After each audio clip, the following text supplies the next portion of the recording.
Dear student of class 12, आज हम लोग बायोलॉजी में यूनिट 1 का चैप्टर 2 स्टडी करेंगे। चैप्टर है sexual reproduction in flowering plant. Sexual reproduction in flowering plant में पहले हम लोग समझ लें सेक्सुअल रिप्रोडक्शन क्या है। Sexual reproduction highly evolve type of reproduction है, higher group of organism plant और एनिमल में होता है। और sexual reproduction mostly sexual organism में होता है और प्लांट में बाइसेक्सुअल प्लांट में भी होता है, बाइसेक्सुअल फ्लावरिंग प्लांट में भी सेक्सुअल रिप्रोडक्शन होता है। सेक्सुअल रिप्रोडक्शन का यूनिट है गैमेट। यूनिसेक्सुअल है तो मेल में मेल रिप्रोडक्टिव ऑर्गन होता है और उसमें मेल गैमेट बनता है। फीमेल में फीमेल रिप्रोडक्टिव ऑर्गन होता है, उसमें भी फीमेल गैमेट एग या ओवा बनता है। तो सेक्सुअल रिप्रोडक्शन में क्या होता है, इस टाइप ऑफ रिप्रोडक्शन में union of male and female gamete होता है।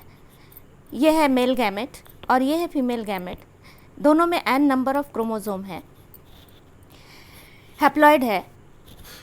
और यूनियन होने के बाद मेल एंड फीमेल गैमेट का रिजल्टिंग स्ट्रक्चर बनता है जायगोट, जो कि यूनिसेलुलर है मगर डिप्लॉयड है। इसमें क्रोमोसोम नंबर डबल हो गया।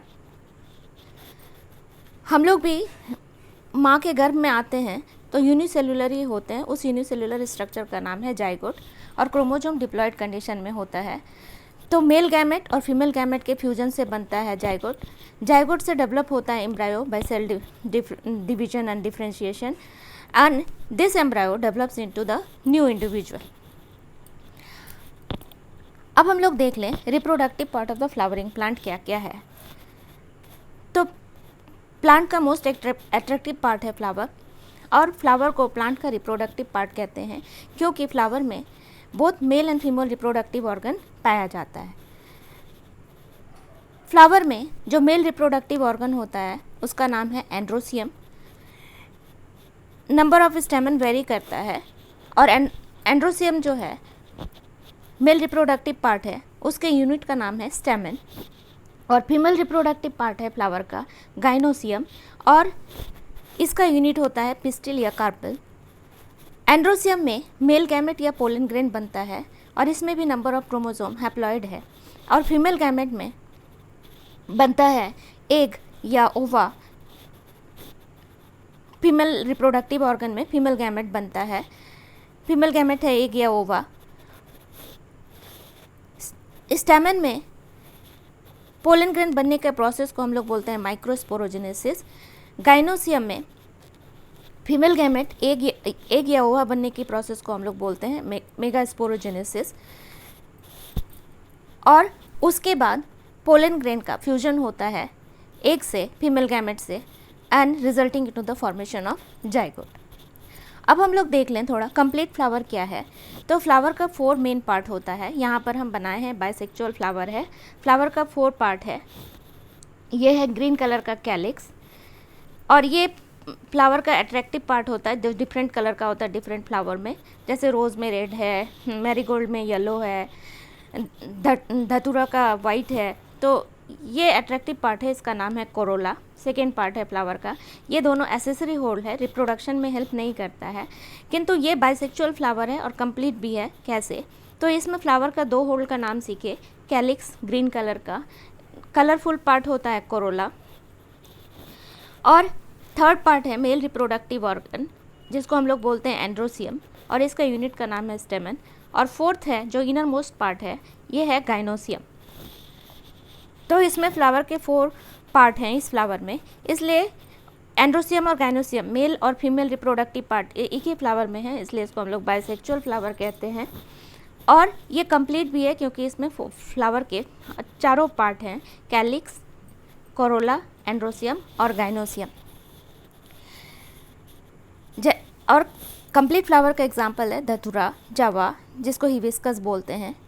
अब एक टर्म है एक्टिनोमॉर्फिक फ्लावर किसे कहते हैं। तो इस फ्लावर को हम किसी भी एंगल से काटेंगे तो 2 इक्वल पार्ट में डिवाइड हो जाता है, इसलिए इस फ्लावर को हम लोग बोलते हैं एक्टिनोमॉर्फिक फ्लावर। और जब हम लोग फ्लोरल फार्मूला लिखेंगे तो एक्टिनोमॉर्फिक में इस तरह का साइन लिखते हैं, प्लस का साइन, सर्कल। जाइगोमॉर्फिक फ्लावर किसको बोलते हैं, जैसे पी का फ्लावर या पी फ्लावर में हम लोग क्या देखते हैं कि फ्लावर का शेप डिफिनिट नहीं होता है। पी फ्लावर जाइगोमॉर्फिक फ्लावर का एग्जांपल है। ये फ्लावर को सिर्फ एक ही प्लेन में 2 इक्वल हाफ में काट सकते हैं, ऐसे फ्लावर को हम लोग बोलते हैं जाइगोमॉर्फिक फ्लावर। कंप्लीट फ्लावर समझ में आने के बाद इनकम्प्लीट फ्लावर भी समझ में आ जाएगा। इनकम्प्लीट फ्लावर किसको कहते हैं? तो अभी हम लोग जैसे कंप्लीट फ्लावर में देखें कि उसमें फ्लावर का 4 पार्ट होता है, कैलिक्स, कोरोला, एंड्रोसियम, गाइनोसियम। और इनकम्प्लीट फ्लावर में क्या होता है, इन 4 फ्लोरल पार्ट्स में से कोई एक पार्ट मिसिंग होता है। इसके लिए इस कारण से इस फ्लावर को हम लोग बोलते हैं इनकम्प्लीट फ्लावर। जैसे पपाया में मेल फ्लावर अलग प्लांट में होता है, फीमेल फ्लावर अलग प्लांट में होता है। और पम्पकिन यानी कुम्हड़ा भी इनकम्प्लीट फ्लावर है, साथ में यूनिसेक्सुअल फ्लावर भी होता है। जैसे देखते हैं एक ही प्लांट में दोनों फ्लावर है, इसमें कुम्हड़ा में। पपाया में अलग अलग प्लांट में होता है मेल एंड फीमेल फ्लावर, इसलिए ये डायसियस है और ये मोनोसियस है, एक ही प्लांट में होता है। जैसे ये कुम्हड़ा का फूल है, इसमें फ्लावर के 3 ही पार्ट दिखाई देते हैं, ग्रीन कलर का कैलिक्स, येलो कलर का कोरोला और एंड्रोसियम। तो इसमें एक पार्ट मिसिंग है, इसलिए इनकम्प्लीट फ्लावर है। गाइनोसियम मिसिंग है, फीमेल रिप्रोडक्टिव पार्ट इस फ्लावर में मिसिंग है, इसलिए ये मेल फ्लावर है, साथ में इनकम्प्लीट फ्लावर है और साथ में इसको हम लोग यूनिसेक्सुअल फ्लावर भी कहेंगे। और ये जो है दूसरा फ्लावर, हम इसको देखें, फ्लावर पम्पकिन का जो फ्लावर है, इसमें क्या देख रहे हैं कि इसमें कैलिक्स दिखाई दे रहा है ग्रीन कलर का, कोरोला है येलो कलर का और फीमेल रिप्रोडक्टिव पार्ट है। इसमें मेल रिप्रोडक्टिव पार्ट मिसिंग है, तो ये भी यूनिसेक्सुअल है, इनकम्प्लीट है। और साथ में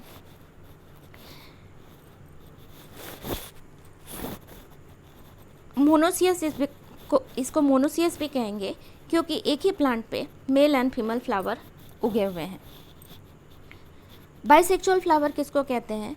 तो जिस फ्लावर में mail and female reproductive part एक साथ होता है सेम फ्लावर में, उसको हम लोग बोलते हैं बाइसेक्सुअल फ्लावर और इसको हम लोग होमोथैलिक भी बोलते हैं। यूनिसेक्सुअल फ्लावर किसको बोलते हैं? तो यूनिसेक्सुअल फ्लावर का एग्जांपल देख लिए, जिसमें मेल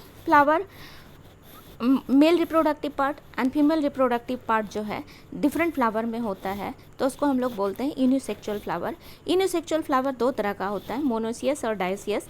जैसे अभी हम एग्जांपल देके बताएं, पपाया में हम लोग क्या देखते हैं?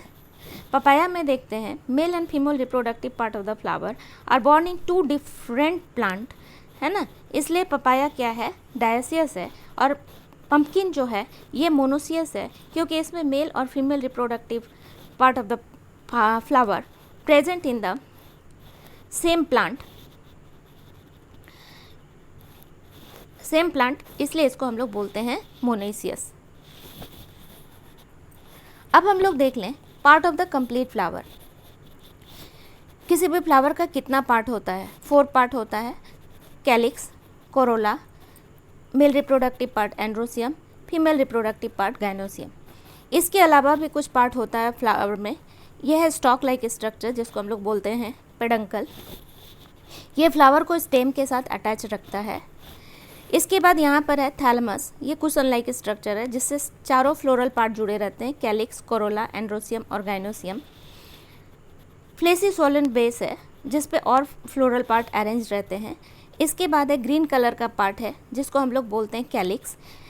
कैलिक्स का नंबर फ्लावर में 5 है, इस फ्लावर में 5 है, इसलिए एक एक को हम लोग सेपल कहेंगे, तो कैलिक्स का यूनिट हो गया सेपल। इसके बाद है ये जो कलरफुल रेड कलर का पार्ट दिख रहा है, इसको हम लोग बोलते हैं कोरोला।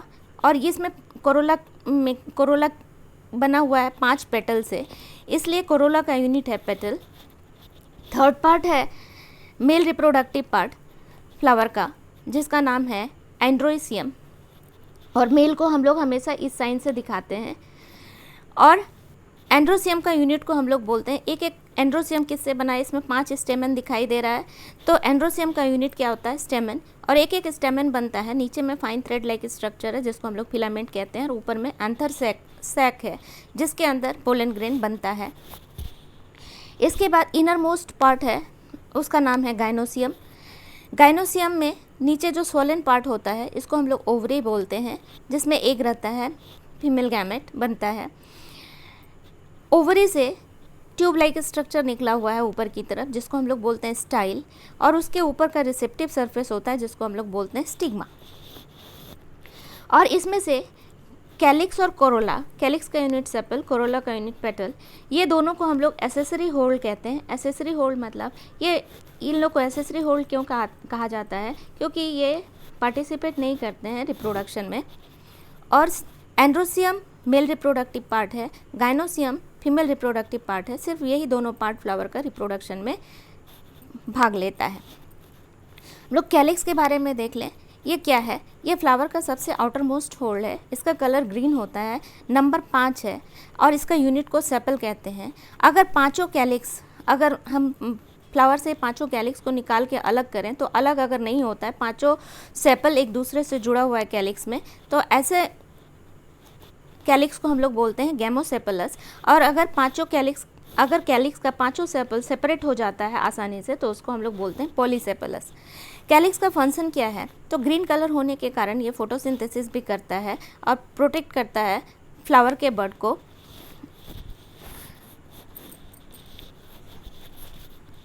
उसके बाद फ्लावर का दूसरा पार्ट है कोरोला, जो कलरफुल पार्ट होता है, beautiful attractive part of the flower होता है। इसका भी नंबर 5 है। इसमें 5 पेटल हैं। तो इसका यूनिट कितना है? इसका यूनिट है पेटल। अगर पांचों पेटल, जैसे धतूरा का पांचों पेटल या कुमड़ा का पांचों पेटल को हम लोग अलग नहीं कर सकते क्योंकि सब पेटल एक दूसरे से कनेक्टेड रहता है, तो पांचों पेटल अगर कोरोला का कनेक्टेड है एक दूसरे से तो उसको हम लोग बोलते हैं गैमोपेटलस, और अगर पांचों पेटल एक दूसरे से फ्री है तो उसको हम लोग बोलते हैं पॉलीपेटलस। कोरोला कलरफुल पार्ट है, इसलिए इसका मेन फंक्शन है to attract the insect for the pollination. इसके बाद फ्लावर का थर्ड पार्ट आता है, ये मेल रिप्रोडक्टिव पार्ट भी है फ्लावर का, इसका नाम है एंड्रोशियम, एंड इसका यूनिट को हम लोग बोलते हैं स्टेमन। स्टेमन किससे बना है? तो स्टेमन में नीचे की तरफ एक fine thin filament like structure होता है जिसको हम लोग बोलते हैं filament. Thin thread like structure है जिसको हम लोग बोलते हैं फिलामेंट, और उसके ऊपर सैक लाइक स्ट्रक्चर होता है जिसे हम लोग बोलते हैं एंथर सैक, जिसमें स्पोरोजेनेसिस होता है और पोलन ग्रेन का फॉर्मेशन होता है। यह है पोलन ग्रेन। और जब पोलन ग्रेन मैच्योर होता है तो एंथर सैक बस्ट होता है और पोलन ग्रेन बाहर निकल जाता है और जा करके गाइनोसियम के स्टिग्मा पर आता है। इसको हम लोग बोलते हैं पॉलिनेशन। अब है फोर्थ और फीमेल रिप्रोडक्टिव पार्ट जो इनर मोस्ट होल्ड है, इसको हम लोग बोलते हैं गाइनोसियम। गाइनोसियम का यूनिट को हम लोग बोलते हैं कार्पल।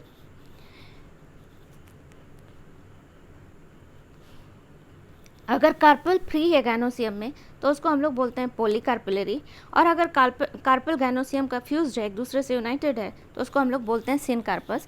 और गाइनोसियम में कितना पार्ट होता है? 3 पार्ट है। नीचे का सोलन बेस को हम लोग ओवरी बोलते हैं, उसमें फीमेल गैमेट एक पाया जाता है, उससे ट्यूब लाइक स्ट्रक्चर निकलता है, उसको हम लोग स्टाइल बोलते हैं। स्टाइल के ऊपर स्टिग्मा होता है जो receptive surface of pollen grain है, उसी पर पोलन ग्रेन आता है। अब हम लोग देखेंगे event of sexual reproduction in flowering plant. क्या क्या इवेंट होता है? तो प्री फर्टिलाइजेशन इवेंट, उसके बाद फर्टिलाइजेशन का इवेंट होता है, उसके बाद पोस्ट फर्टिलाइजेशन इवेंट होता है। प्री फर्टिलाइजेशन इवेंट में क्या होता है? गैमेटोजेनेसिस होता है, मतलब गैमेट का फॉर्मेशन होगा फर्टिलाइजेशन से पहले। तो मेल गैमेट बनेगा, फीमेल गैमेट बनेगा, पोलन ग्रेन फीमेल गैमेट एक बनेगा। तो डेवलपमेंट ऑफ मेल गैमेट जिस प्रोसेस से होता है, पोलन ग्रेन का डेवलपमेंट जिस प्रोसेस से होता है उसको हम लोग बोलते हैं माइक्रोस्पोरोजेनेसिस, और डेवलपमेंट ऑफ फीमेल गैमेट या एक का फॉर्मेशन जिस प्रोसेस से होता है उसको हम लोग बोलते हैं मेगास्पोरोजेनेसिस। अब जब गैमेट का फॉर्मेशन हो गया, pollen grain male gamete female gamete एक का फॉर्मेशन हो गया, तो अब गैमेट का ट्रांसफ़र होता है प्री फर्टिलाइजेशन इवेंट में ही, और ट्रांसफ़र ऑफ गैमेट को हम लोग बोलते हैं पॉलिनेशन।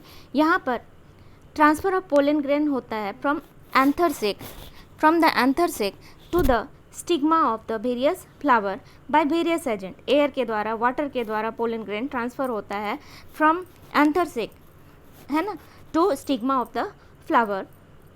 इसको हम लोग बोलते हैं गैमेट ट्रांसफ़र। और इसमें बहुत सारे एजेंट की आवश्यकता पड़ती है, एयर, वाटर, इंसेक्ट, एनिमल्स, ये सब गैमेट ट्रांसफ़र में हेल्प करते हैं। इसके बाद गैमेट ट्रांसफ़र होता है तब फर्टिलाइजेशन का इवेंट होता है। Male gamete stigma, pollen grain जब स्टिग्मा के रिसेप्टिव सरफेस पर पहुंच जाता है तो पोलन ट्यूब जर्मिनेट करता है और उसके साथ मेल गैमेट जाता है और just before the fertilization male gamete से 2 मेल गैमेट बनता है और फ्यूजन होता है एक मेल गैमेट का एक के साथ और दूसरा मेल गैमेट का सेंट्रल न्यूक्लियस या डिफिनेटिव न्यूक्लियस के साथ, और 2 बार फर्टिलाइजेशन होता है। एक बार एक मेल गैमेट एक को फर्टिलाइज करता है तो जाइगोट बनता है, और दूसरा मेल गैमेट जब सेंट्रल या डिफिनेटिव न्यूक्लियस को फर्टिलाइज करता है तो एंडोस्पर्म बनता है। तो यहाँ पर 2 बार फर्टिलाइजेशन हो रहा है 2 मेल गैमेट होने के कारण, इसलिए प्लांट में जो फर्टिलाइजेशन होता है उसको हम लोग बोलते हैं डबल फर्टिलाइजेशन। अब फर्टिलाइजेशन होने के बाद का इवेंट होता है पोस्ट फर्टिलाइजेशन इवेंट।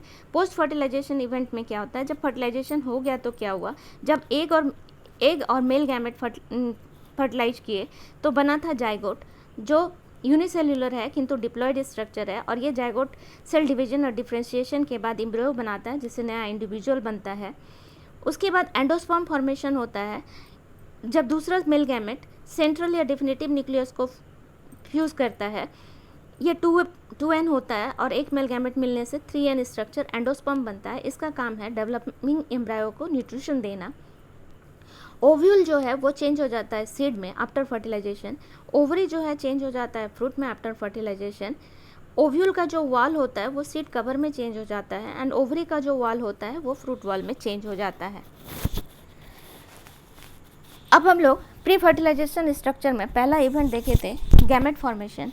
तो गैमेट फॉर्मेशन कैसे होता है वो देख लें। पोलन ग्रेन फॉर्मेशन जो मेल गैमेट है वो जिस प्रोसेस से फॉर्म होता है उसको हम लोग बोलते हैं माइक्रोस्पोरोजेनेसिस। तो ये मेल रिप्रोडक्टिव स्ट्रक्चर है। फ्लावर का मेल रिप्रोडक्टिव स्ट्रक्चर को हम लोग बोलते हैं एंड्रोइशियम। उसका यूनिट को हम लोग बोलते हैं स्टेमन। स्टेमन 2 पार्ट से बनता है, फाइन थ्रेड लाइक स्ट्रक्चर जिसको फिलामेंट बोलते हैं, और उसके ऊपर सैक लाइक स्ट्रक्चर है जिसको हम लोग एंथर सैक बोलते हैं। अगर हम लोग एंथर सैक का ट्रांसवर्स सेक्शन काटें तो हमको क्या दिखाई दे रहा है, ये बाइलोब्ड स्ट्रक्चर है ना, और इसमें 2 लेयर का वॉल पाया जाता है।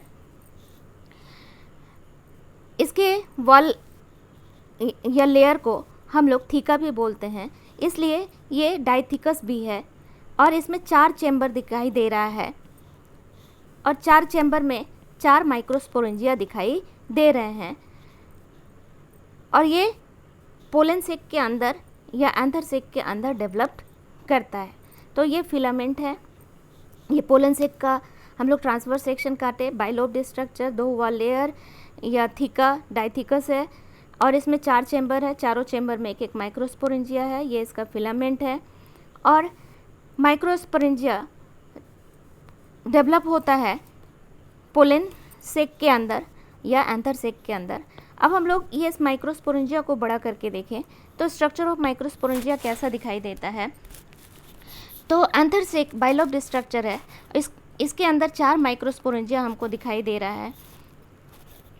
Each microsporangium is surrounded by the 4 layer. Her microsporangium में यहाँ पर 4 लेयर हमको दिखाई देगा। सबसे भीतर की तरफ जो लेयर है इसको हम लोग बोलते हैं टेपेटम। इसका काम क्या है इस लेयर का, तो ये डेवलपिंग माइक्रोस्पोर या पोलन ग्रेन को न्यूट्रिशन देता है। उसके बाद वाला जो लेयर है उसका नाम है एंडोथेसियम।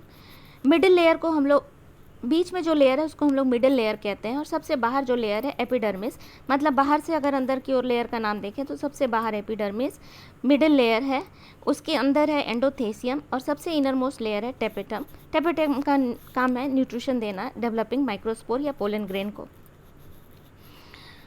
और इसके अंदर जो माइक्रोस्पोर मदर सेल है ये हमेशा डिप्लॉयड स्ट्रक्चर रहता है,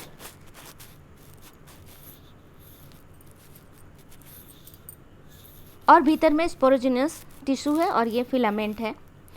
और टेपेटम का और एक काम है, जब पोलन ग्रेन बनता है तो उसमें हार्ड बाहर का जो लेयर होता है पोलन ग्रेन का उसको हम लोग एक्साइन कहते हैं, वो बहुत ही हार्ड स्ट्रक्चर से बनता है। वो किसी भी एंजाइम से डाइजेस्ट नहीं हो सकता, टूटता नहीं है। तो वो किससे बना है, स्पोरोपोलिनिन से। एक्साइन लेयर पोलन ग्रेन का स्पोरोपोलिनिन से बना है। ये हार्डेस्ट पार्ट है and form the outer covering of the pollen grain, और ये कौन बनाता है, स्पोरोपोलिनिन, टेपेटम बनाता है। अब हम लोग देख लें माइक्रोस्पोरोजेनेसिस क्या है। माइक्रोस्पोरेंजिया का स्ट्रक्चर जब समझ में आ गया तो उसके अंदर ही माइक्रोस्पोरोजेनेसिस होता है, क्योंकि उसके अंदर माइक्रोस्पोर मदर सेल है। तो माइक्रोस्पोर मदर सेल से माइक्रोस्पोर या पोलन ग्रेन बनता है। इस प्रोसेस को हम लोग बोलते हैं माइक्रोस्पोरोजेनेसिस। माइक्रोस्पोर मदर सेल जो होता है वो डिप्लॉयड स्ट्रक्चर होता है। इसके अंदर मियोसिस होता है। मियोसिस डिवीजन जो होता है 2 स्टेप में कंप्लीट होता है। जब फर्स्ट मियोटिक डिवीजन होता है तो 2 डॉटर सेल बनते हैं और दोनों में नंबर ऑफ क्रोमोजोम जो है डॉटर सेल में मदर सेल से हाफ हो जाता है।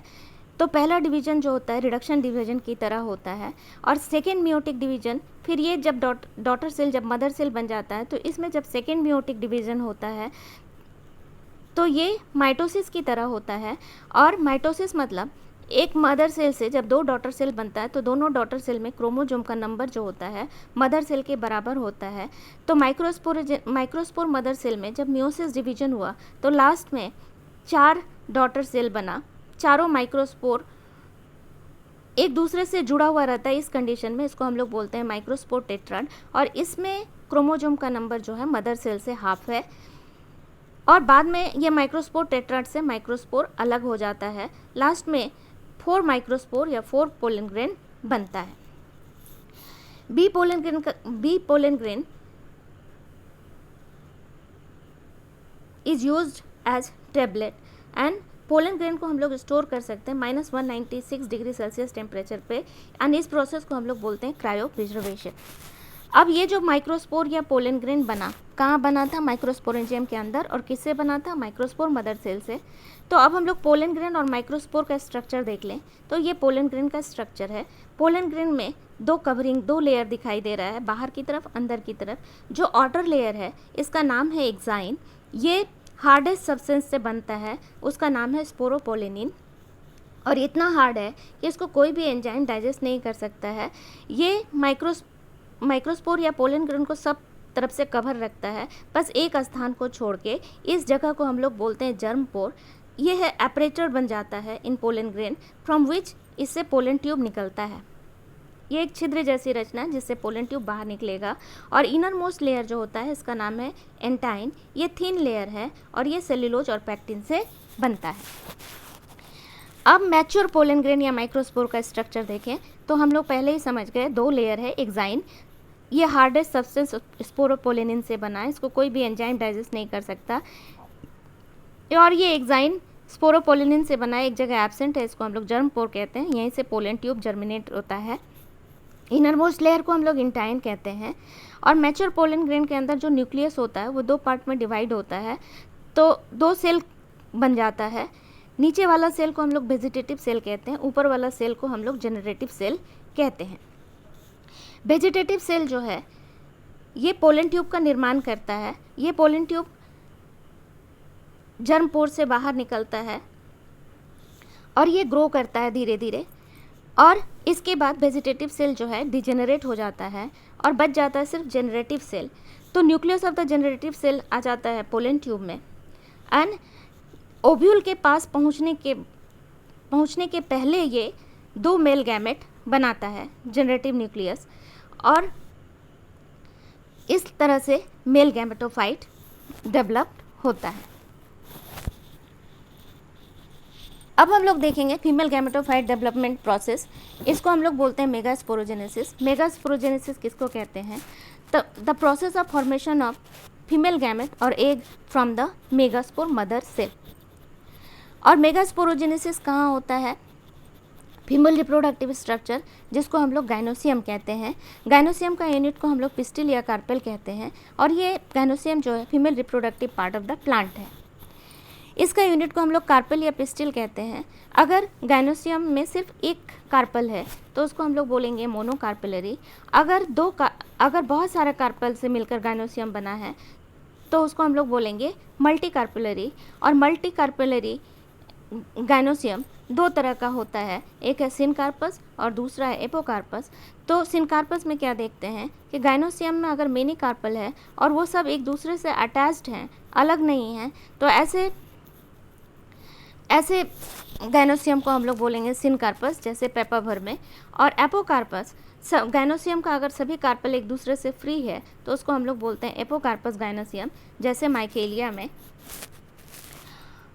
अब इस गायनोसियम में हम लोग पहले भी सीखे 3 पार्ट होता है। नीचे का जो स्वोलन पार्ट होता है उसको हम लोग बोलते हैं ओवरी। ओवरी से ऊपर की तरफ जो ट्यूब लाइक स्ट्रक्चर है उसको हम लोग बोलते हैं स्टाइल, और उसके ऊपर रिसेप्टिव सरफेस होता है जिसको हम लोग बोलते हैं स्टिग्मा। तो स्टिग्मा क्या है? ये टॉप पार्ट है पिस्टिल या कार्पल का, act as the receptive organ, और जहाँ किसको रिसीव करता है? पोलन ग्रेन को आफ्टर पॉलिनेशन। उसके बाद है स्टाइल। स्टिग्मा के नीचे beneath the stigma a long tube like structure पाया जाता है जिसको स्टाइल कहते हैं, और स्टाइल के नीचे जो सोलन बेस है पिस्टिल या कार्पल का, जिसको हम लोग ओवरी कहते हैं। और क्या पार्ट है? ओवेरियन कैविटी, एक खाली जगह को हम लोग बोलते हैं cavity in the ovary is called ovarian cavity. इसके अलावा प्लेसेंटा पाया जाता है। प्लेसेंटा क्या है? तो ओवेरियन कैविटी में स्ट्रक्चर पाया जाता है जो ओव्यूल को बियर करता है। और ओव्यूल क्या है? ये प्लेसेंटा से अराइज करता है, ओवेरियन कैविटी में पाया जाता है। इसी को हम लोग मेगास्पोरेंजिया भी बोलते हैं।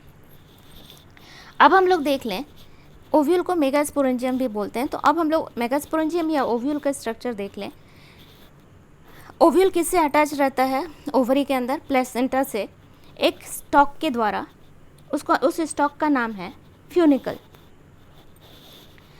एंड जहाँ पर अटैचमेंट होता है प्लेसेंटा का ओवरी के साथ, उस जंक्शन को हम लोग बोलते हैं हाइलम।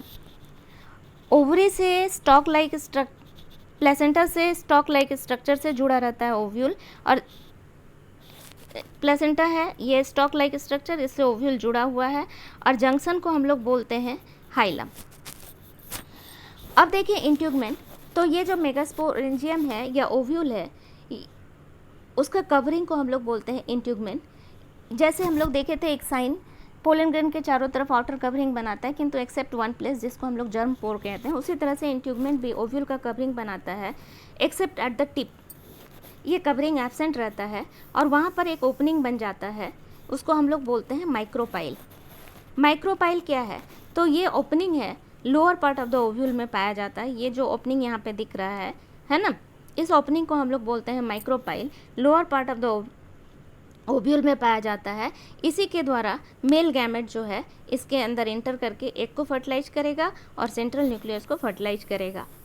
चालाजा क्या है? तो चालाजा जो है अपोजिट माइक्रोपाइल एंड के अपोजिट एंड वाला ओव्यूल को हम लोग बोलते हैं चालाजल एंड। न्यूसेलस क्या है? तो ओव्यूल का जो आउटर कवरिंग है इसको इंट्यूगमेंट कहते हैं। इंट्यूगमेंट और ओव्यूल के बीच में न्यूट्रिटिव टिश्यू पाया जाता है जिसको न्यूसेलस कहते हैं।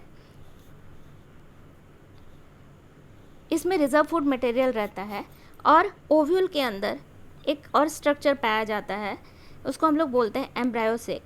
यहीं पर फीमेल गैमेटोफाइट का डेवलपमेंट होता है। अब फीमेल गैमेटोफाइट का डेवलपमेंट कैसे होगा वो हम देख लेते हैं। ये जो डायग्राम है हम बनाए हैं डिटेल व्यू में देखने के लिए। Internal structure of ovary. Internal structure of ovary को देखें तो क्या क्या है? ये है ओवरी, ये है ओवरी के चारों तरफ का कवरिंग। इसके अंदर है ओव्यूल। ओव्यूल के बाहर का आवरण को हम लोग बोलते हैं इंट्यूगमेंट। ये सब जगह पाया जाता है except the lower end of the ovule, इसको हम लोग बोलते हैं माइक्रोपाइलर एंड। माइक्रोपाइलर एंड जो ओव्यूल का है उसके अपोजिट एंड को हम लोग बोलते हैं चालाजल एंड। और ओव्यूल और इंट्यूगमेंट के बीच का जो स्पेस है उसमें सेलुलर टिश्यू पाया जाता है, न्यूट्रिटिव टिश्यू, जिसमें रिजर्व फूड मटेरियल रहता है, इसको हम लोग बोलते हैं न्यूसेलस। इसके अंदर ओव्यूल के अंदर एम्ब्रायोसेक पाया जाता है। इसके अंदर फीमेल गैमेटोफाइट का डेवलपमेंट होता है। फीमेल गैमेटोफाइट का डेवलपमेंट होता है मेगास्पोर मदर सेल से, वो हम आगे डिस्कस करेंगे। और जिसके बाद 8 सेल 7 न्यूक्लिएटेड स्ट्रक्चर फॉर्म होता है, जिसमें से 3 सेल चालाजल एंड में चला जाता है जिसको हम लोग एंटीपोडल सेल कहते हैं, और हर सेल में क्रोमोसोम नंबर हैप्लॉइड रहता है। बीच में जो सेल चला जाता है 2 सेल आ जाता है, एन यानी 2n हो जाएगा बाद में। इसको हम लोग बोलते हैं सेकेंडरी न्यूक्लियस या डेफिनेटिव न्यूक्लियस या सेंट्रल सेल। इसके बाद नीचे की तरफ 8 सेल बनता है, तो 3 ऊपर की तरफ जाता है, 3 माइक्रोपाइलर एंड की तरफ रहता है, उसमें एक है एग और एक को सपोर्ट करने के लिए 2 सेल है जिसका नाम है साइनर्जिड, और ये सब भी हैप्लॉइड स्ट्रक्चर होता है। अब हम लोग देखें किस तरह से मेगास्पोरोजेनेसिस हो रहा है, डेवलपमेंट ऑफ फीमेल गैमेटोफाइट एम्ब्रायोसेक के अंदर हो रहा है। तो हम लोग न्यूसेलर सेल पढ़े थे। न्यूसेलर सेल जो है ओव्यूल और इंट्यूगमेंट के बीच में पाया जाता है, जिसमें न्यूट्रिटिव टिश्यू होता है, रिजर्व फूड मटेरियल रहता है। उसमें से कुछ सेल जो है चेंज हो जाता है मेगास्पोर मदर सेल में, जिसमें क्रोमोसोम नंबर डिप्लॉयड है, और इसमें मियोसिस डिवीजन होता है, जो माइक्रोस्पोर फॉर्मेशन के समय में भी मियोसिस डिवीजन हुआ था। तो एक मेगास्पोर मदर सेल से 4 मेगास्पोर बनेगा, जिसमें क्रोमोसोम की संख्या क्या हो जाएगी, मदर सेल से हाफ हो जाएगी, और ये चारों मेगास्पोर मदर सेल में ये टेट्राड कंडीशन में रहता है, चारों एक दूसरे से जुड़ा हुआ रहता है। इसमें से 3 डीजेनरेट हो जाता है और एक फंक्शनल रहता है। अब एक फंक्शनल मेगास्पोर टेट्राड जो बना, एक फंक्शनल जो मेगास्पोर है ये वाला, इसमें 3 बार माइटोटिक डिवीजन होता है। फर्स्ट माइटोटिक डिवीजन में क्या होगा, मतलब अब जो मेगास्पोर है उसमें क्रोमोसोम का नंबर हैप्लॉइड है, तो माइटोटिक डिवीजन में क्या होता है, जब एक मदर सेल से 2 डॉटर सेल बनता है तो दोनों में क्रोमोसोम का नंबर सेम रहता है, तो इसमें भी एन रहेगा। फिर सेकेंड मियोसिस डिवीजन होगा, तो 2 है तो 4 सेल बनेगा, चारों में क्रोमोसोम का नंबर एन। फिर थर्ड बार जब माइटोटिक डिवीजन होगा तो 8 सेल बनेगा, सब एम्ब्रायोसेक के अंदर है। अब ये अपने आप को 8 सेल अरेंज करता है, 3 सेल चला जाता है चालाजल एंड की तरफ, जिसको हम लोग एंटीपोडल सेल कहते हैं। इसका रिप्रोडक्शन में कोई काम नहीं है, ये वेस्टिजियल ऑर्गन के हिसाब से रहता है, और ओव्यूल के अंदर एम्ब्रायोसेक है। ये घटना सारा, ये जो मेगास्पोरोजेनेसिस हो रहा था सब एम्ब्रायोसेक के अंदर ही हो रहा है। और 2 सेल चला जाता है सेंटर में, जिसको हम लोग पोलर, सेंट्रल या सेकेंडरी न्यूक्लियस या डेफिनेटिव न्यूक्लियस कहते हैं, और 3 सेल जो है माइक्रोपाइलर एंड की तरफ चला आता है, जिसमें से 2 साइनर्जिड है और एक एग सेल है, और सब में क्रोमोसोम का नंबर 8 सेल में हैप्लॉइड है। तो मेगास्पोरोजेनेसिस प्रोसेस कैसे हुआ है तो हम समझा दिए। मेगास्पोर मदर सेल में मियोसिस डिवीजन होता है, जिससे 4 मेगास्पोर बनता है।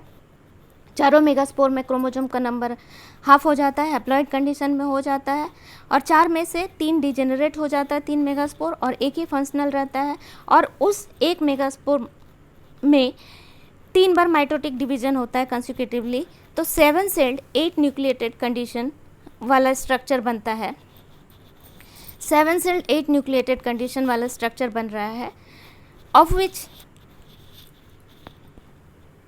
3 सेल मूव कर जाता है चालाजल एंड में, जिसको एंटीपोडल सेल कहते हैं। 3 सेल आ जाता है माइक्रोपाइलर एंड में, इसमें 2 साइनर्जिड है, एक सेल है, और बीच में 2 सेल चला जाता है, जिसको हम लोग पोलर, सेंट्रल या डेफिनेटिव न्यूक्लियस कहते हैं। यहाँ पे n+n कंडीशन है। तो इस तरह से मेगास्पोरोजेनेसिस हो गया, डेवलपमेंट ऑफ फीमेल गैमेटोफाइट हो गया। अब सेकेंड है प्री फर्टिलाइजेशन स्टेज में, सेकेंड स्टेप है गैमेट ट्रांसफ़र। गैमेट ट्रांसफ़र होता है जिस प्रोसेस के द्वारा, उसको हम लोग पॉलिनेशन कहते हैं। पॉलिनेशन मतलब होता है ट्रांसफ़र ऑफ पॉलन ग्रेन। कहाँ से हो रहा है, फ्रॉम एंथर सेक से। कहाँ पर, stigma of the flower. Stigma कहाँ है, गाइनोसियम का जो रिसेप्टिव पार्ट है उसको स्टिग्मा कहते हैं। तो पोलन ग्रेन हवा के द्वारा, वाटर के द्वारा या इंसेक्ट के द्वारा जब स्टिग्मा पर, गाइनोसियम के स्टिग्मा पर आ जाता है तो उसको हम लोग बोलते हैं पॉलिनेशन। अब हम लोग देख लें टाइप्स ऑफ पॉलिनेशन। 3 तरह का पॉलिनेशन हो रहा है, ऑटोगेमी या सेल्फ पॉलिनेशन, जिटेनोगेमी, और तीसरा है क्रॉस पॉलिनेशन या एलोगेमी या जेनोगेमी। ऑटोगेमी क्या होता है, तो अगर बाइसेक्सुअल फ्लावर है तो एंड्रोसियम और गाइनोसियम अगर सेम फ्लावर में है तो एंड्रोसियम में के स्टेमन में जो पोलन ग्रेन बनता है, अगर उसी एंड्रोसियम का पोलन ग्रेन उसी फ्लावर के गाइनोसियम के स्टिग्मा पर जाता है तो उसको हम लोग बोलते हैं ऑटोगेमी या सेल्फ पॉलिनेशन। और क्लिस्टोगेमस फ्लावर मतलब जो फ्लावर क्लोज्ड होता है उसमें तो ऑटोगेमी ही होगा और सेल्फ पॉलिनेशन ही होता है। जिटेनोगेमी क्या है, when pollen grain of one flower pollinate the stigma of the other flower on the same plant, उसको हम लोग बोलते हैं जिटेनोगेमी। ये भी सेल्फ पॉलिनेशन की तरह है, किंतु किसी कारण से उस फ्लावर का गाइनोसियम मैच्योर नहीं हुआ तो उस समय में उसका पोलन ग्रेन जो है उसी प्लांट के फीमेल फ्लावर पे गाइनोसियम पे जाएगा, स्टिग्मा पे जाएगा, तो इसको हम लोग बोलते हैं जिटेनोगेमी। इसके बाद सबसे highly evolve type of pollination है क्रॉस पॉलिनेशन, इसका दूसरा नाम है एलोगेमी भी, और इसको हम लोग जेनोगेमी भी बोलते हैं। इसमें क्या होता है, when pollen grain of one flower pollinate किस पे जाता है, stigma of other flower on the same or on the different plant but of the same species, उसको हम लोग बोलते हैं क्रॉस पॉलिनेशन। अब हम लोग देख लें मेरिट्स या डिमेरिट्स ऑफ सेल्फ पॉलिनेशन क्या है। मेरिट्स मतलब होता है लाभ, डिमेरिट्स मतलब क्या उसका हानि है। तो मेरिट्स में देख लें सेल्फ पॉलिनेशन का, ये हेल्प करता है पॉलिनेशन करने में बाइसेक्सुअल फ्लावर को। यहाँ पर कोई पोलन ग्रेन का वेस्टेज नहीं है, और इसमें फ्लावर का बड़ा होना या अट्रैक्टिव होना ज़रूरी नहीं है, और इसमें किसी एजेंट की आवश्यकता नहीं पड़ती है पॉलिनेशन के लिए। एजेंट मतलब इंसेक्ट, एयर, वाटर, कोई एजेंट की आवश्यकता नहीं पड़ती है। मगर इस सेल्फ पॉलिनेशन का डिमेरिट्स क्या है, तो अगर सेल्फ पॉलिनेशन रेगुलरली होता रहेगा तो वेरिएशन होने का चांसेस कम है, और अगर वेरिएशन नहीं होगा तो जो नया इंडिविजुअल प्रोड्यूस होगा वो वीकर होगा, और उसमें अडाप्टेशन की कैपेबिलिटी भी कम होगी। अब हम लोग देख लें merits and demerits of cross pollination. Cross pollination का क्या मेरिट है, तो क्रॉस पॉलिनेशन में क्या होता है, pollen grain from one flower reaches to the stigma of another flower of the same plant or of the different plant of the same species. ठीक है, तो क्रॉस पॉलिनेशन में चांसेस होता है डेवलपमेंट का, हेल्दी ऑफ स्प्रिंग का, and वो healthy of spring में नया character, large number of new character develop हो सकता है, वेरिएशन डेवलप होता है, और इसमें 2 डिफरेंट पेरेंट इन्वॉल्व रहते हैं, और इसमें जो ऑफ स्प्रिंग है हेल्दी है, लार्ज नंबर ऑफ वेरिएशन है, तो उसमें ग्रेटर एडाप्टिव कैपेबिलिटी रहती है, और मोर उनका चांस ऑफ सर्वाइवल रहता है, and new variety of spring develop होने का चांसेस भी अधिक रहता है। डिमेरिट्स क्या है, तो क्रॉस पॉलिनेशन के लिए हमेशा एक्सटर्नल फैक्टर पर डिपेंड रहना पड़ता है पॉलिनेशन के लिए, और चांसेस ऑफ पॉलिनेशन भी थोड़ा कम होता है। इसमें पोलन ग्रेन का वेस्टेज भी ज़्यादा होता है, और फ्लावर को क्रॉस पॉलिनेशन के लिए मस्ट बी सेंटेड, लार्ज होना है, अट्रैक्टिव होना, और उसके अंदर नेक्टर भी होना चाहिए। एजेंट ऑफ पॉलिनेशन, कौन कौन एजेंट है जो पॉलिनेशन में हेल्प करता है। एयर, अगर पॉलिनेशन एयर के द्वारा फ्लावर में होता है तो उसको बोलते हैं एनिमोफिलस फ्लावर, जैसे मेज में, राइस में। और ऐसे फ्लावर की क्या स्पेशलिटी है, तो ऐसे फ्लावर में एंथर जो है, ये एंथर का जो थ्रेड लाइक स्ट्रक्चर जिसको फिलामेंट बोलते हैं, तो एंथर फिलामेंट से लूजली अटैच रहता है। स्टिग्मा जो है फ्लावर का वो स्टिकी रहता है, हेयरी रहता है, और पोलन ग्रेन जो रहता है वो लाइट रहता है, ड्राई रहता है, ताकि आराम से एयर के साथ वो पॉलिनेट हो सके और गाइनोसियम के स्टिग्मा पर जा सके। अगर पॉलिनेशन का एजेंट वाटर है तो ऐसे फ्लावर को हम लोग बोलते हैं हाइड्रोफिलस फ्लावर, और मोस्टली वाटरी प्लांट में वाटर एजेंट का काम करता है फॉर पॉलिनेशन। तो वाटरी प्लांट कौन कौन है, जैसे हाइड्रिला है, वेलिस्नेरिया है, वाटर हाइसिंथ है। और इस फ्लावर का क्या स्पेशलिटी है, तो इस तरह के फ्लावर में large amount of pollen grain form होते हैं, एंड स्पेसिफिक ग्रेविटी जो है पोलन ग्रेन का वाटर के सिमिलर होता है। इसके कारण वो आसानी से पानी में तैर करके पोलन ग्रेन से पोलन सेक से निकलने के बाद स्टिग्मा पे जा सकता है। अगर पॉलिनेटिंग एजेंट इंसेक्ट है तो ऐसे फ्लावर को हम लोग एंटोमोफिलस फ्लावर कहते हैं, और इंसेक्ट के द्वारा पॉलिनेशन जिस प्लांट में होता है, मैंगो है, जामुन है, नीम है। एंड इस फ्लावर का क्या कैरेक्टरिस्टिक है, इंसेक्ट के द्वारा जो फ्लावर पॉलिनेट होगा उस फ्लावर को मस्ट भी लार्ज, अट्रैक्टिव और सेंटी होना चाहिए, और उसमें नेक्टर भी अधिक मात्रा में होना चाहिए, क्योंकि इंसेक्ट जैसे बटरफ्लाई वगैरह फूल पर बैठते हैं तो रस चूसने के लिए बैठते हैं, तो वो नेक्टर ही है। उसके बाद बर्ड के द्वारा जिस फ्लावर में पॉलिनेशन होता है उस फ्लावर को हम लोग ओरिएंटोफिलस कहते हैं, जैसे बिगोनिया में, कना में। इस फ्लावर की क्या विशेषता है, ये भी इंसेक्ट एंटोमोफिलस फ्लावर की तरह इसको भी लार्ज होना है, अट्रैक्टिव होना है, सेंटी होना है, और इसमें भी नेक्टर होना चाहिए। क्रॉस पॉलिनेशन किया जाता है टू रिड्यूस इन ब्रीडिंग या होमोजाइगोसिटी। एक ही जैसा संतान उत्पन्न होगा तो वेरिएशन कम होगा, उसमें एडाप्टेशन कैपेबिलिटी कम होगी। तो क्रॉस पॉलिनेशन जो है हाईली इवॉल्व है सेल्फ पॉलिनेशन के द्वारा, क्योंकि ये होमोजाइगोसिटी मतलब एक समान संतान उत्पन्न होने को रोकता है। इससे उत्पन्न संतान जो होता है उसमें लार्ज नंबर ऑफ वेरिएशन होता है और वो अलग अलग कैरेक्टर को बियर करता है। इसमें 2 पेरेंट इन्वॉल्व होते हैं, तो ये होमोजाइगोसिटी को रोकता है। Right special feature of plant having the cross pollination. Cross pollination होने के लिए प्लांट में क्या क्या स्पेशल फीचर होना चाहिए जो सेल्फ पॉलिनेशन को रोके, क्योंकि ये सेल्फ पॉलिनेशन मतलब होमोजाइगोसिटी को रोकने के लिए क्रॉस पॉलिनेशन होना है। और क्रॉस पॉलिनेटिंग फ्लावर की क्या क्या स्पेशलिटी होनी चाहिए, तो पहला स्पेशलिटी है डाइकोगेमी, दूसरा है हार्कोगेमी, डाइक्लिनी और सेल्फ स्टेरिलिटी, हेट्रोमॉर्फिज्म। डाइकोगेमी क्या है,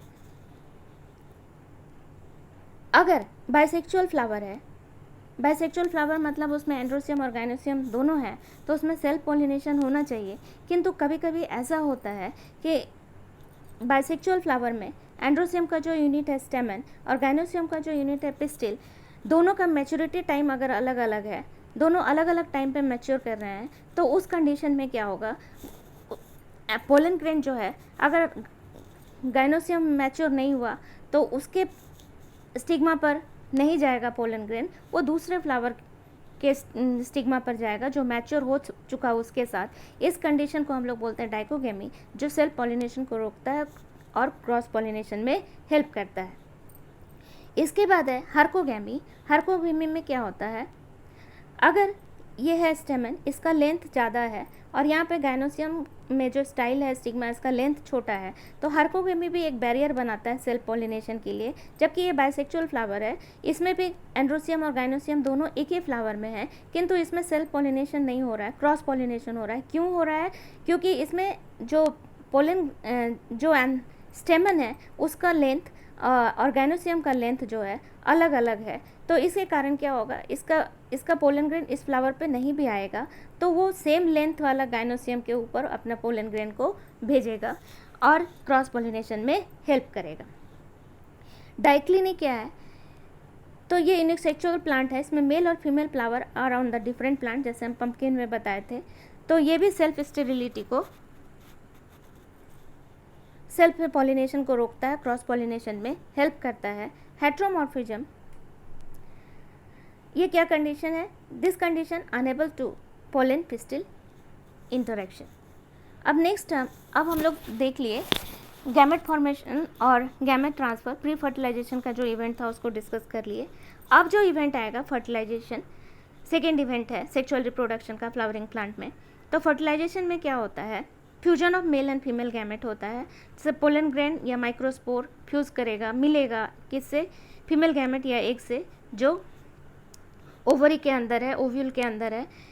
इस प्रोसेस को हम लोग बोलते हैं फर्टिलाइजेशन।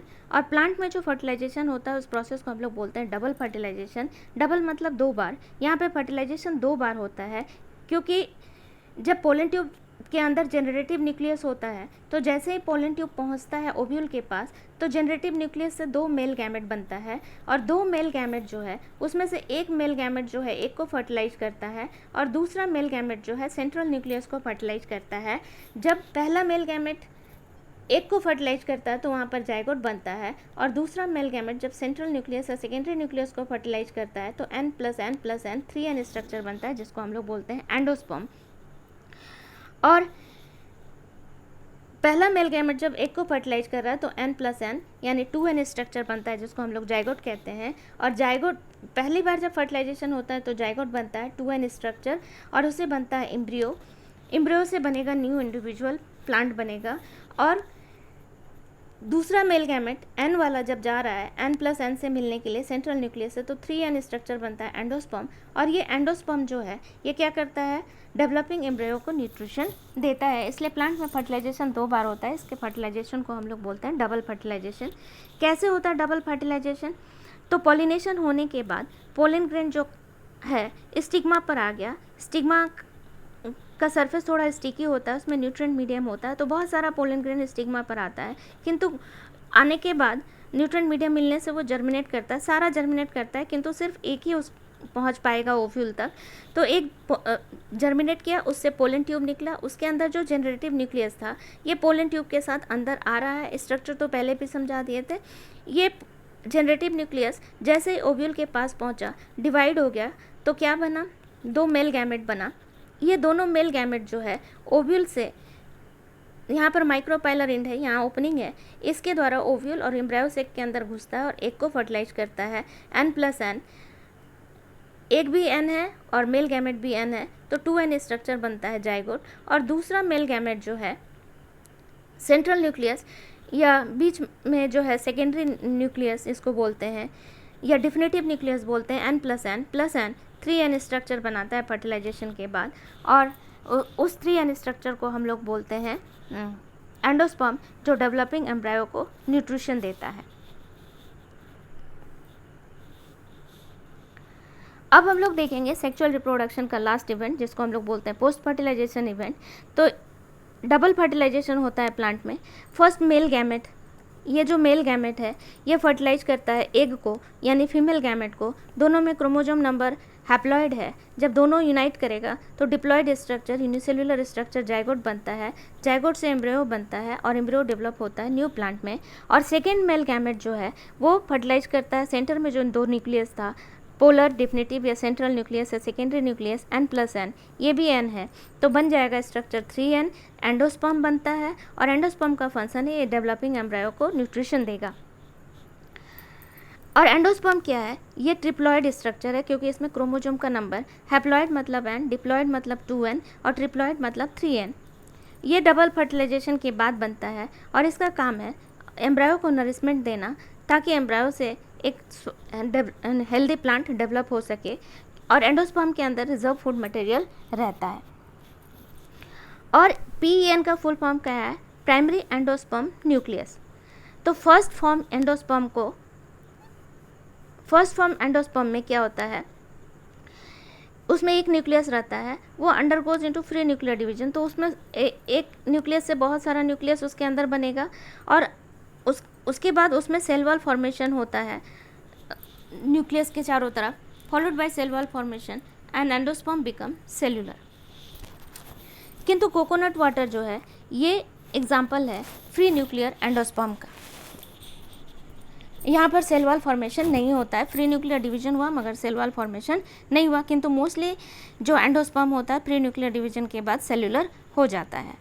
और क्या होता है आफ्टर फर्टिलाइजेशन, ओवरी जो है चेंज हो जाता है फ्रूट में, ओवरी का वाल चेंज हो जाता है फ्रूट वाल में, ओव्यूल चेंज हो जाता है सीड में, इंट्यूगमेंट चेंज हो जाता है, ओव्यूल का जो आउटर कवरिंग है उसको इंट्यूगमेंट बोलते हैं, वो सीड कोट में चेंज हो जाता है। पोलर या डिफिनेटिव न्यूक्लियस चेंज हो जाता है, ट्रिप्लॉइड स्ट्रक्चर जिसको एंडोस्पर्म बोलते हैं, एक चेंज हो जाता है जाइगोट में, डिप्लॉइड स्ट्रक्चर में।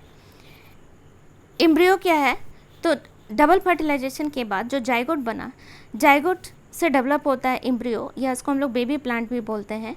और एम्ब्रियो बनने का प्रोसेस जाइगोट के द्वारा जो होता है उसको हम लोग बोलते हैं एम्ब्रायोजेनेसिस।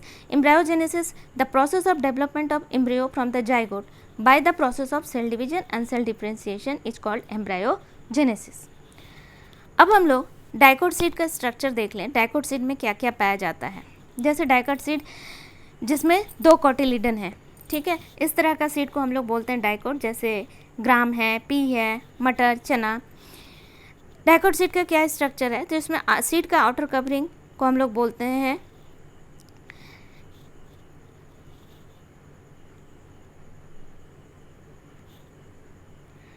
इनर कवरिंग को बोलते हैं टेस्टा।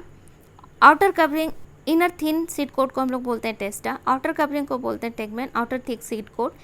इसके अलावा यहाँ पर एक ओपनिंग रहता है सीड पर जिसको हम लोग बोलते हैं माइक्रोपाइल। इसका फंक्शन है सीड को एब्जॉर्ब करने में हेल्प करता है वाटर को, जिस और absorption of water by seed, this process is called imbibition. और इसके बाद माइक्रोस्पोर के पास ही हाइलम है, स्कैरन सीड, और बीच में एम्ब्रायोनियल एक्सिस है, ठीक है। एम्ब्रायोनियल एक्सिस का 2 पार्ट होता है, ऊपर वाला पार्ट को बोलते हैं प्ल्यूम्यूल, नीचे वाला पार्ट को बोलते हैं रेडिकल। और 2 कोटिलिडन है, इसमें स्टोर रहता है फूड मटेरियल जो डेवलपिंग एम्ब्रायो को न्यूट्रिशन देता है। अब प्ल्यूम्यूल से डेवलप होता है सूट और रेडिकल से डेवलप होता है रूट। अब हम लोग मोनोकॉट सीड देख लें। मोनोकॉट सीड किसको बोलते हैं? तो जिस सीड में सिंगल कोटिलीडन पाया जाता है उसको हम लोग बोलते हैं मोनोकॉट सीड। जैसे मेज, ये मोनोकॉट सीड का डायग्राम है। इसमें ये एंडोस्पर्म है। एंडोस्पर्म न्यूट्रिशन देता है, provide nutrition to the embryo, और इसमें स्टोर रहता है फूड। इसमें कोटिलीडन जो है ये ट्रायंगुलर और क्राउन शेप रहता है, इसको हम लोग बोलते हैं स्कूटेलम। इसमें कोटिलीडन न्यूट्रिशन नहीं देता डेवलपिंग एम्ब्रायो को। ये है एम्ब्रायोनियल एक्सिस। एम्ब्रायोनल एक्सिस में इसमें भी दो पार्ट है। ऊपर वाला पार्ट को बोलते हैं प्ल्यूम्यूल, नीचे वाला पार्ट को रेडिकल कहते हैं। इसमें प्ल्यूम्यूल और डाइकोट सीड में प्ल्यूम्यूल और रेडिकल का कोई कवरिंग नहीं था, इसमें प्ल्यूम्यूल का कवरिंग होता है, इसको हम लोग बोलते हैं कोलियोप्टाइल, और रेडिकल का कवरिंग होता है जिसको हम लोग बोलते हैं कोलियोराइजा। और सीड क्या है? आफ्टर द फर्टिलाइजेशन हम लोग पढ़े थे कि ओवरी चेंज होता है फ्रूट में और ओव्यूल चेंज हो जाता है सीड में, एंड ओव्यूल का जो इंट्यूगमेंट है, कवरिंग है, वो चेंज हो जाता है सीड कोट में, सीड का कवरिंग में। Part of the seed, seed में कितना मेन पार्ट होता है? तो सीड कोट मतलब सीड का आवरण, कोटिलीडन और एम्ब्रायो। तो यहाँ पे दो ठो आवरण का नाम हम लोग देखे थे, टेस्टा और टेगमेन। उसके बाद डाइकोट सीड है तो दो कोटिलीडन है, मोनोकॉट सीड है तो एक कोटिलीडन है, और एम्ब्रियो एक्सिस है दोनों सीड में। सीड कोट क्या है? The outer covering of the seed, जिसको हम लोग सीड कोट बोलते हैं, और इसके आउटर थिक लेयर को हम लोग टेस्टा बोलते हैं और थिन लेयर को टेगमेन बोलते हैं। मोनोकॉट सीड में सीड कोट जो है फ्रूट वॉल से फ्यूज रहता है, इसलिए इसको सेपरेट नहीं कर सकते हैं, तो मोनोकॉट सीड को हम लोग फ्रूट भी कह सकते हैं। इसके बाद कोटिलीडन होता है। जैसे ही हम लोग सीड कोट को अगर सोक कर देते हैं ग्राम या पी सीड को, तो उसका जब हम लोग कवरिंग हटाते हैं, सीड कोट कवरिंग हटा देते हैं, तो वो दो कोटिलीडन में डिवाइड हो जाता है। तो उस तरह का सीड को हम लोग, जिसमें दो कोटिलीडन है, डाइकोट सीड कहते हैं। और डाइकोट में कोटिलीडन ही स्टोर करता है फूड को और न्यूट्रिशन देता है डेवलपिंग एम्ब्रायो को। क्योंकि डाइकोट सीड में एंडोस्पर्म नहीं होता है, इसलिए डाइकोट सीड को हम लोग नॉन एंडोस्पर्मिक सीड भी बोलते हैं या एक्स एल्ब्यूमिनस सीड भी बोलते हैं। जबकि मोनोकॉट सीड में सिंगल कोटिलीडन होता है, क्राउन शेप्ड रहता है, उसको हम लोग स्कूटेलम बोलते हैं। And food remain stored in the endosperm. Monocot seed में एंडोस्पर्म पाया जाता है और वही न्यूट्रिशन देता है एम्ब्रियो को। तो मोनोकॉट सीड को हम लोग एंडोस्पर्मिक सीड भी बोलते हैं या एल्ब्यूमिनस सीड भी बोलते हैं, एंडोस्पर्म होने के कारण, जैसे व्हीट एंड राइस। एम्ब्रियो क्या है? तो दोनों सीड में हमको एम्ब्रियोनियल एक्सिस दिखाई दे रहा है, बोथ मोनोकॉट और डाइकोट सीड में, यहाँ पर भी और यहाँ पर भी। एम्ब्रियोनियल एक्सिस का अपर पार्ट को हम लोग प्ल्यूम्यूल बोलते हैं और लोअर पार्ट को रेडिकल बोलते हैं। डाइकोट सीड में प्ल्यूम्यूल और रेडिकल का कोई कवरिंग नहीं होता, किंतु मोनोकॉट सीड में प्ल्यूम्यूल का अपर कवरिंग को हम लोग कोलियोप्टाइल बोलते हैं और रेडिकल का कवरिंग को कोलियोराइजा बोलते हैं। और प्ल्यूम्यूल डेवलप होता है शूट में और रेडिकल डेवलप होता है रूट में। अब देख लें on the basis of endosperm seed को कितने भागों में बांटा गया है। तो सीड ऐसे ही मोनोकॉट और डाइकोट है, तो डाइकोट सीड को हम लोग, चूँकि उसमें एंडोस्पर्म नहीं पाया जाता है, इसलिए डाइकोट सीड को हम लोग नॉन एल्ब्यूमिनस या नॉन एंडोस्पर्मिक सीड भी बोलते हैं। डाइकोट सीड में कोटिलीडन है दो और फूड स्टोर रहता है कोटिलीडन में, एंडोस्पर्म नहीं है, तो डाइकोट सीड को हम लोग नॉन एंडोस्पर्मिक या नॉन एल्ब्यूमिनस सीड भी बोलते हैं। और मोनोकॉट सीड में फूड स्टोर रहता है एंडोस्पर्म में, कोटिलीडन में नहीं रहता है, सिंगल कोटिलीडन है, इसलिए, और वही एंडोस्पर्म न्यूट्रिशन देता है डेवलपिंग एम्ब्रियो को, इसलिए इसको हम लोग बोलते हैं मोनोकोटिलीडन फूड।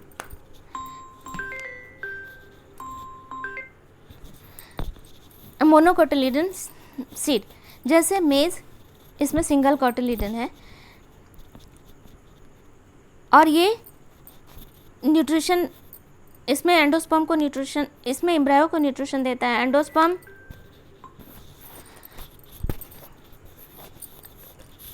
न्यूट्रिशन देता है एम्ब्रायो को, एंडोस्पर्म कोटिलीडन से न्यूट्रिशन नहीं मिलता, इसलिए मोनोकॉट सीड को एल्ब्यूमिनस सीड या एंडोस्पर्मिक सीड भी बोलते हैं। पेरिस्पर्म क्या है? सम टाइम कभी कभी जो न्यूसेलस था, ओव्यूल और उसके इंट्यूगमेंट के बीच में कभी कभी न्यूसेलस रह जाता है सीड में, ऐसे सीड को हम लोग बोलते हैं पेरिस्पर्म, जैसे seed of black pepper and beet. Micropyle क्या है? On the seed coat small pore like structure present रहता है, जिसको माइक्रोपाइल कहते हैं, और ये हेल्प करता है सीड में एंट्री करने के लिए ऑक्सीजन का और वाटर को इंटर करने में हेल्प करता है सीड के अंदर। डॉर्मेंसी क्या है? The state of seed which do when it does not germinate, उसको हम लोग बोलते हैं डॉर्मेंसी या सुसुप्ता अवस्था। जर्मिनेशन किसको बोलते हैं? When seed grows into a new plant after the dormancy, इसको हम लोग बोलते हैं जर्मिनेशन या अंकुरन हिंदी में बोलते हैं। फ्रूट क्या है?